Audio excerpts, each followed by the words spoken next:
Welcome to the Small Business Show. My name is Swire from Garuda Promo. Today we have Vivian Campbell from Vivian Campbell Consulting to speak to us about customer service and also about her new book, 101 Ways to Stop Losing Your Customer. Welcome to the show, Vivian. Thank you so much. I'm honored to be here. So thank you so much for having me. Yeah, nice to have you. So please tell our viewer about your professional background. How did you become an expert in customer service? Well, I have been in hospitality for a little over 20 years, believe it or not. And I have watched and I have learned how customers react to the service that they're receiving from different establishments. I was very, very lucky that at one hotel where I was working, I was on the training team to train the employees on how to deliver great service. And I thought to myself, this is so easy. This is like basic stuff, right? Wow, really? But I was amazed that a lot of my team members were not delivering these basic things. And I found that even when you teach them and they do it for like a week or two, you have to keep reinforcing it and doing it over and over and over again with the team. Otherwise, they just kind of forget. Mm-hmm. And I thought that was so interesting. And I thought, customer service is very simple, can be very simple, but we just have to be consistent with it and you have to stay on top of it. Okay, let me ask you a tough question. First. Okay. We have a lot of AI and a lot of online things available. Okay. Do you think that could eventually replace a real person? And is it because companies it's cheaper for them to outsource customer service than to train them. What are your thoughts on those? Well, that's a very interesting question, and I am sure that AI is advancing continuously. But there's something to be said about human interaction. When I see someone, I can read if they're happy or if they're sad or if they're stressed or if they're in a rush.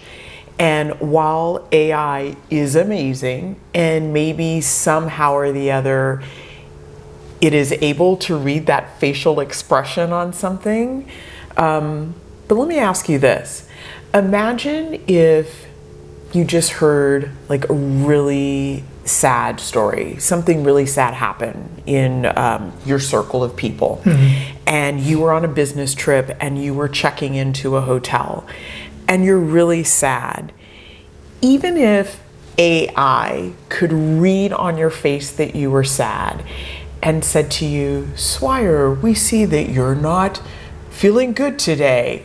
Would that really resonate with you? Or would you say, this is kind of creepy that this machine is talking to me? How would you feel if something like that happened to you? There is actually a hotel in Japan with all robots right now. And I think that I'm picturing myself in that situation. Probably, even if they said that, I'll feel nothing. Right? But if a real person with expression, have sympathy, to me or talk to me to comfort me, then it will be a different story. Absolutely, I agree with that. And so while I would love to check into a hotel with perhaps an Alexa or a Google, that when I walked into my room and I said, turn on the lights, and it turned on the lights, that's awesome. That's great.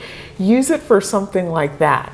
But human interaction, I think we still need in order to deliver great customer service. Okay. And when I just read your book, I think you hit on a very good point. We spend a lot of money in marketing. We spend a lot of time in training to be, like me included, to become a better salesperson. So, but then when we actually have the customer, how much training do we put on to ourselves with customer service?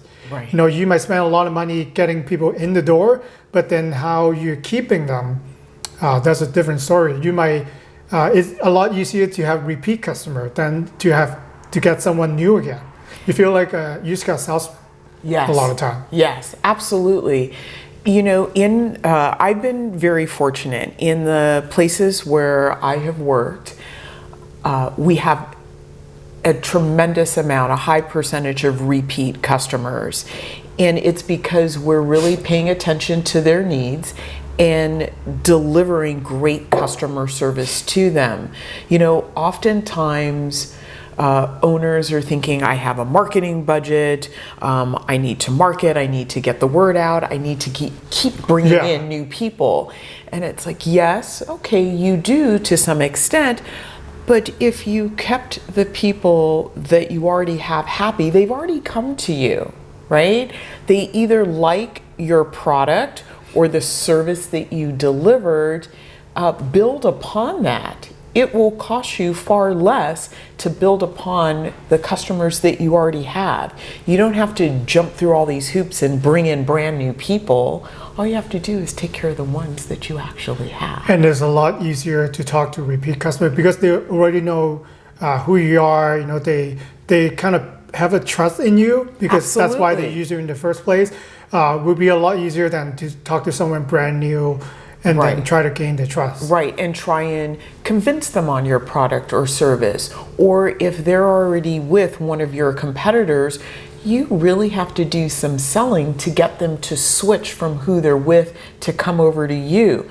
And while it is doable, and a lot of us do it every day, it is harder than just taking care of the ones that you already have.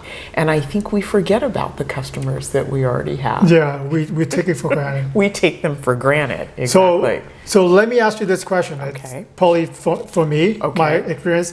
What examples and advice would you recommend to deal with a high maintenance type client? Okay. You know, that is so funny. When I go out and speak to different companies, high maintenance clients come up quite often.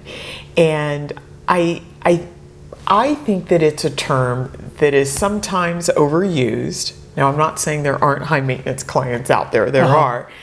But I think anytime someone comes in and they know exactly what they want, they expect it to be delivered flawlessly, and they're willing to pay for it and move on, they're almost considered to be a high maintenance client. And they're really not. They're just a great customer that knows what they want.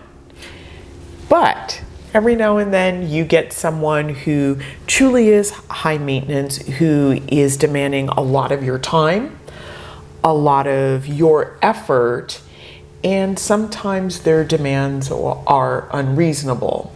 And with that, most people have come to the conclusion that they need to manage their expectations. And you said, okay, manage your expectations. Well, first, before you can manage someone's expectations, you actually need to set them. And so if you see that you are sitting down with a high maintenance client, some questions might be, so we're so happy to have your business. Tell me a little bit about what type of service you like to see in order to make you a happy client. Why don't you just simply ask them the question and hear what they have to say, and on the things that you can deliver on without a doubt, reassure them and let them know this is going to be great, not a problem. I can deliver A, B, and C, and I'm looking forward to working with you. And on some of the things that they're telling you they expect, if that's not something that you offer, then offer them something else. But just be upfront with them and set the expectations right at the very beginning, and then you can make sure you manage those expectations throughout the relationship. Yeah, I think what you said is perfect because I have personal experience. And at first, that person feel like a high maintenance client, but then the more I talk to them, I know that they. Because in our industry, there's a lot of online sources. They compete on price. Okay. So they went with like an online big box, low price supplier, and his demand are actually not that high maintenance. But then it wasn't explained to him, you know. And then he just sent in his job with his logo, and then it didn't turn out right. But as soon as we saw his logo, we know that the format needs a little bit update, and he needs to send in the right format, and that's it. that took care of all his problem. But because he got burned and he has all this criteria, which he doesn't really need to be care about. That's our procedure already. So by talking to them, finding out what do you actually need and would like to do, then I could filter out the things that we already have in place and able to make them happy. So like you said, high maintenance client, if you could meet the demand, they're actually a great customer. Absolutely. Because they're not going to go anywhere else. They're not going to go anywhere else because they know that you're actually going to take care of them. And when customers know that they have found a great establishment who understands them and will take care of them, they're not going to go anywhere else. Yeah, those are loyal clients that we have. Absolutely. So that could be a good thing, a high maintenance client. Turning a high maintenance client into your loyal customer. Okay. What about a client who can never make up their minds? They want this, they want that, they want, like in our industry, different color, different shapes and size, and what's your advice? That is so funny. Some clients know exactly what they want, right? And then there are others, like you said, who are, I don't know what I want, help me. They just really need more guidance. And it really is about talking to them and asking them the right questions. And the professional that you are in your business, I know that you know how to ask the right questions. I always equate this to when you go in to get an eye exam, right? You don't know, can I see far? Can I see near? I don't really know. But then the doctor puts on the lenses, right? And says, he keeps asking you questions about what you can do and what you can't do. And then he puts them on and he goes, tell me what's better, number 1 or number 2, right? He's guiding you into giving him the answer so that he can give you the right prescription, right? And sometimes it can take forever. The right eye, number 1 or number 2, and you feel like you're answering that question forever. You're like, haven't I already seen this one? But what the doctor is doing is he's continuing to ask you questions to get you to the perfect so he's site. narrowing down. He's narrowing down your choices, right? And that's exactly what we have to do with our customer that has no idea what they want. You have to narrow down their choices. And you give them number 1 or number 2 so that they can decide from and say, okay, this is good. So now let's take a look at this. I'm going to give you a couple of options. You tell me what looks better to you, number 1 or number 2. It's really the same principle. You're just narrowing down their choices. And as the professional salespeople that we can be, we're skilled at doing this. So we take what we're hearing explicitly and implicitly, and then we're giving the right choices to the client, narrowing everything down for them. That's great advice. And I know that I do that somehow similar to that fashion, but not perfectly like you explained.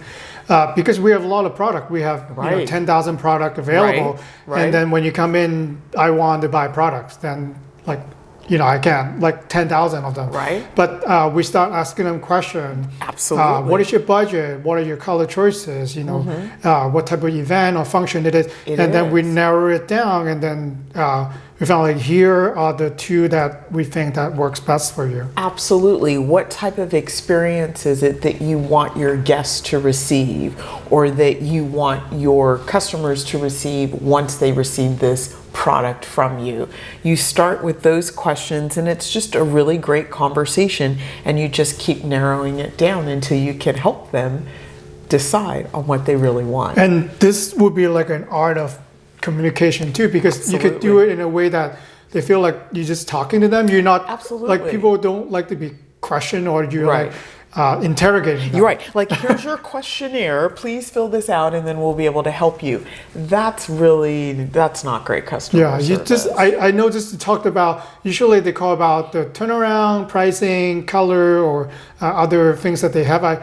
And I'll ask them in a talking conversation kind of way, so I could narrow down, and I know they probably looking for this type of area, and I'm sure different industry and services can relate to too. And if you go to a restaurant, what kind of wine do you guys like, and what kind of are you a vegetarian, or things like that. One of the most common ones in hotels or doing events anywhere is, I don't know if I want to do a seated dinner or a buffet. And you're like, okay, no problem. Tell me, what do you want your guests to experience? In a buffet, everybody can sit where they want, they can talk and mingle, and they can go and get their food whenever they want. In seated, everyone is assigned a seat, and when you sit in the seat, you're there for the duration of the event. What do you want your guests to feel? So you're just narrowing it down, and then your client will say, oh, no, I want my guest up mingling around and having fun. Then you probably want a buffet. It's just little I like the simple open-ended things. question, and they actually tell you what they want, and they think they picked it. So Exactly. It works wonders. Wow. It's awesome. Yeah, I think that's, people sometimes they're on the rush. I could sound, hear from the voice on their phone. Exactly. And a lot of times I see that they just are out looking. They wasn't sure what they're looking for. So I think that would be the perfect question, even for me, to ask them, what are you looking for? Like, who are you trying to target? Correct. Where you be distributing them. So I think every industry can replace the blanks, and then it makes them work for them. So these are the questions that you ask. Absolutely. And so back to one of your earlier questions, will AI ask open-ended questions? Maybe not now. I don't know. I don't see it now. Maybe, but that's why I really do love the human interaction. I believe it's definitely needed. Okay. Want to ask you more about questions that I have from reading the book. Okay. All right. Why do you think that customer service is important after the purchase? Why should we provide customer service? They've finished the order already. We've finished our job, and why do we still have to be a good customer service? Well, first of all, to get their repeat business. They've come to you once, and if they have a great experience, number one, they're going to tell people about their great experience. But also, when something else comes up, or when they're networking and out and talking amongst people, and they hear, oh yeah, I need to purchase this, or I need to do this for my employees, they're going to remember the great experience that they had with you, and then they're most likely to refer you.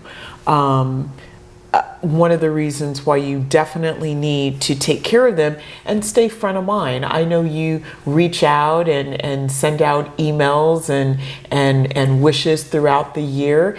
It's really to stay top of mind, because you never know when your customer is going to need you again, or who they're interacting with, who they can recommend your services. And I think that, right when they receive the product in our industry, the first 2 weeks are very crucial. I normally send out an email to them on all the client. Follow-up is very important.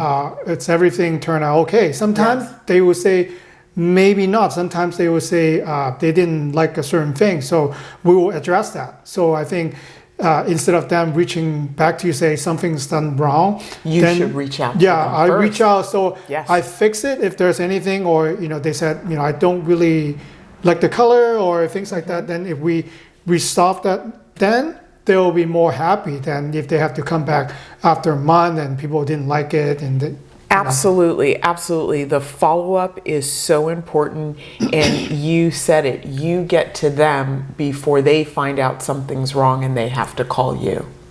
That's so important. Very good and point. if they're happy, then we give them. That's one of our sales techniques. Is we give them options that they could tell people about it, like on social media. Oh, that's wonderful. Tell your colleague. And that's in our experiences, they're most likely to tell at least 2 to 3 people about you. So that's free marketing for us. It is.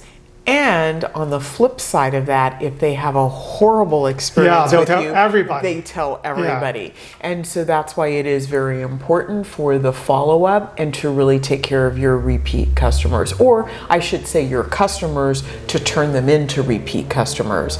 If you don't take care of them and they have a bad experience and you don't even check in and you're not aware of it, you'll be aware of it because they'll go out and tell everybody and they'll give you bad reviews. So you want to make sure you check in right away. Yeah, and I'm not surprised in business, in personal life, how a lot of people just don't follow up anymore. Even for a big purchase, they just get the deals done and you're another file. They filed it.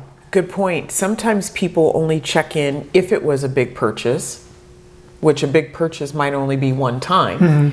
You should check in on any purchase because that customer is important no matter how much they've spent.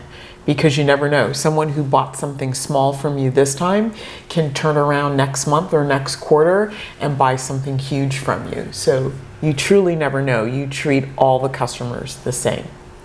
Yeah, because they could be just buying small for a small department. They might have another department who needs your product. Absolutely. So by talking to them and, when they're happy, they're most likely to tell people. But if it passed like 2 months, 3 months, they are busy. Everyone is busy.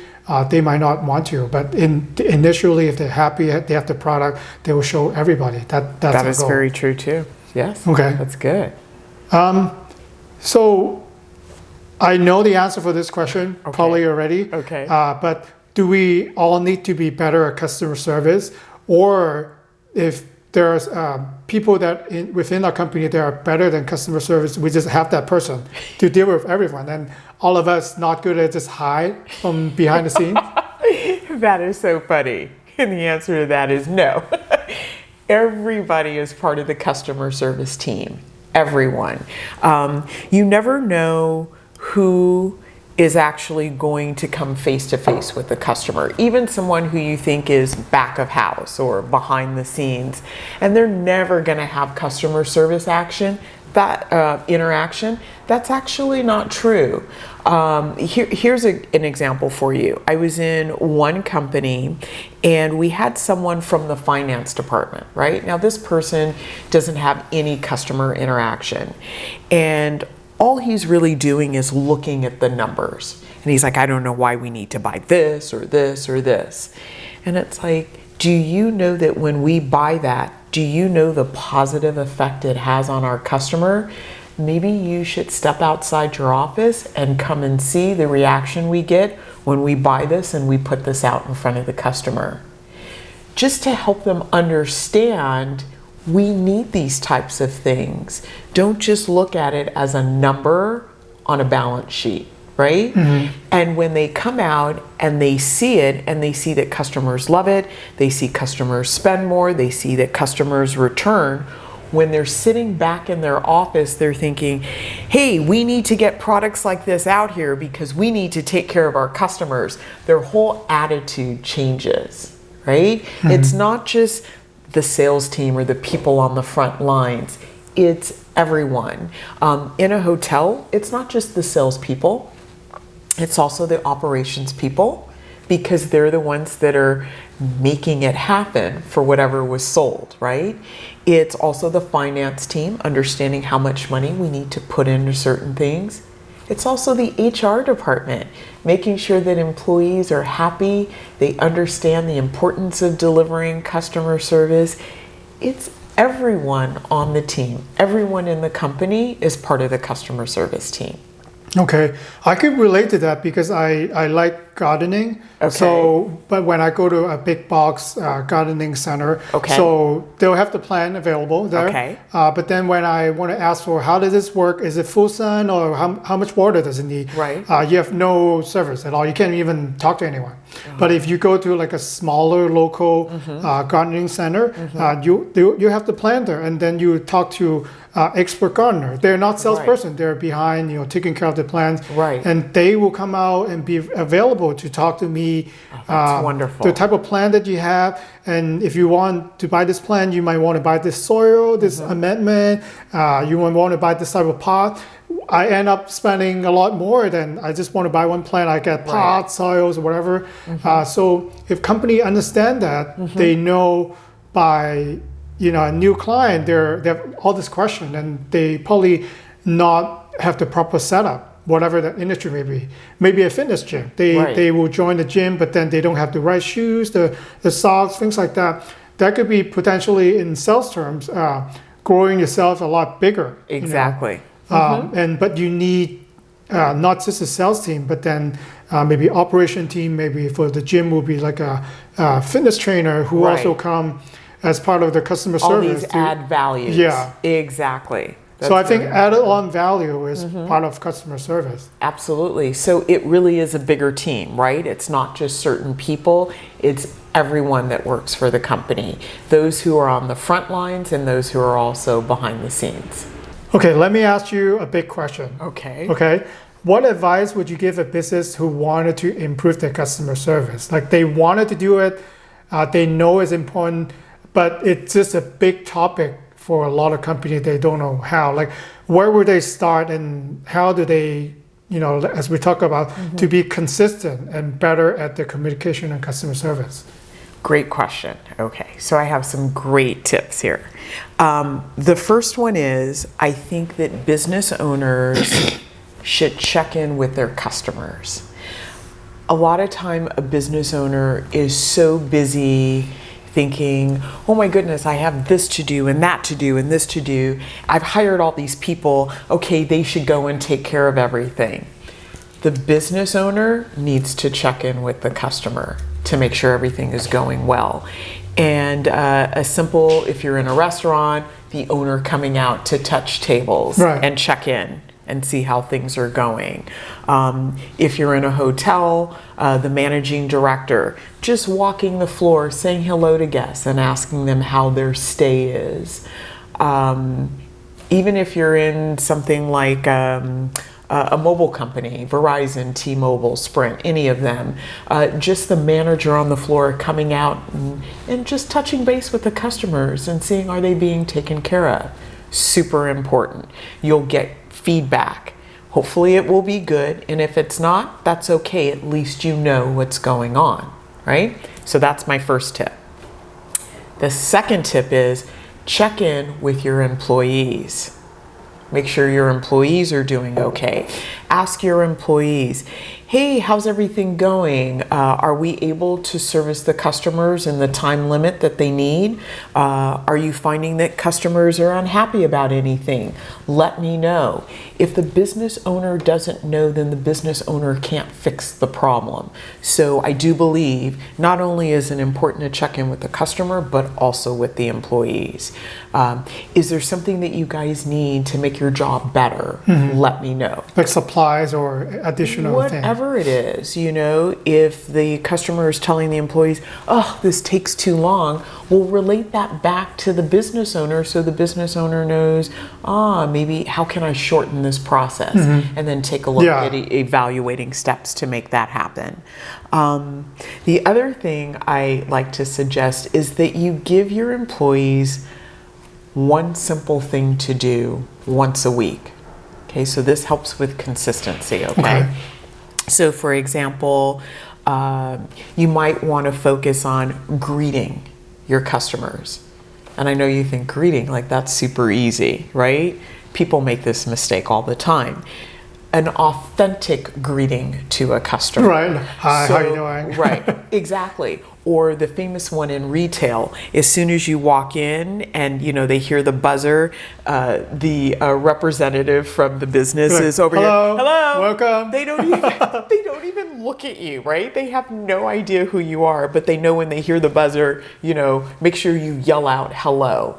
That's not an authentic greeting, okay? So maybe 1 week, work on nothing but making eye contact and a genuine hello to make someone feel welcome. Another thing that they can do the following week is the farewell, to say goodbye to someone. And again, that can go awry. Something so basic. I was at this one company and I suggested that they thank people for their business and then they ask them to come back. And so I was standing near the exit of the restaurant and they knew I was there, so they were really on. They were doing it, right? And I heard, thank you, please come back. Thank you, come back. And I was laughing and I said, I went up to the person and I said, I appreciate you hearing what I asked you to do, and I appreciate you doing it, but we're going to finesse that a little bit. How about, thank you so much. I hope you guys had a great meal, and we'd love to see you back here again. We needed to tweak it. We needed to soften it up. But these are simple things that you can do with your employees. Give them one thing to work on every week and get them to really practice it and get it down where it's natural and it's authentic. Your customers will feel that. They will remember that. Oh, wow, they were great when I walked in. Or, oh my God, it was such a great feeling. That's what they're going to remember when they leave that establishment. Well, I agree. One thing I'm working on personally, and it was advice given with a contact of mine. She said that I'm on the phone a lot, like a lot of our interaction with customers over the phone. I think what you said is important on the phone too, because a lot of time, we just ramble, hello, how you doing, kind of like that. And she suggested that put a mirror in front of where you have your phone and constantly check on your facial expression. Are you smiling? Even if you're on the phone, I say, why do you smile on the phone? Like people can sense it. Like you could hear people love to hear your voice and have your client, or they just repeat the same scripts that was given by the company. So you, the way you can tell is by looking at the mirror. So then you know if you're very tense, or if you're happy, or if you're sad, or if you're really trying to be aggressive. Then I think that's a good advice for us, some of us that selling or communicating over the phone. Over the phone, you're absolutely right. There's a lot of salespeople where I will see that they have the mirrors next to their phones, and I walk by and I go, aha, you've taken some type of sales class. They told you to put the mirror out. But people really can hear that through the phone. And when people get off the phone, they can have a feeling of, wow, that was a great conversation. Or, oh, wow, that person was so helpful and so nice. They can hear that through the phone. So that's very important. And you could sense that, they're very stressed when they call you. They have a crazy deadline, and you're able to calm them down with your solution or information that you could provide to them. You could sense them more relaxed, and they get happy, and then hopefully they place the order. Absolutely, because they feel like they're being taken care of. The other tip was really inspecting what you expect, right? And so just like I had suggested to the team at this one restaurant, thank people for their business and then make sure you ask them to come back. Good thing I was inspecting what I expected, because he was doing it slightly wrong. And then I just went over, gave him some gracious feedback, and he changed it. And now it's very authentic when he's inviting people back to the establishment. Yeah, customer service is a skill, and the skills can be learned, and no one will come out perfect the first day. But and with training, then it gets better. It gets easier, and then you're normal. And reinforcement, right? You have to be consistent with the training. And so, of course, my last tip to everyone is, you should call me. If you're having any issues with customer service, or if your customer service scores are low, reaching out to someone from the outside, maybe to come in and take a look and see what's going on, and just really to help the team, train them, give them some great tips that they can use to increase your repeat business. Well, so tell us a little bit more about your book, Vivian. I know it just came out. I just finished reading it. Yes. Yay. In here, there are 101 scenarios of actual service that was bad. So I rate the service, and then I tell you what should have happened. And I do state in the book, as you read, that customer service starts from the top down. You really have to make sure that your owner, your manager, your boss is investing in the team to make sure they're trained appropriately and they have what they need to deliver that great customer service. Great. The book is out. You can find it at Amazon. And then go to Vivian's website. And If you like the show, and please like and subscribe below. And if you have any question about Vivian's book and the show, you can comment below. And thank you for Oh, thank coming you today, so much for Vivian. having me. It was great. Thank you so much. A lot of fun. Thank you.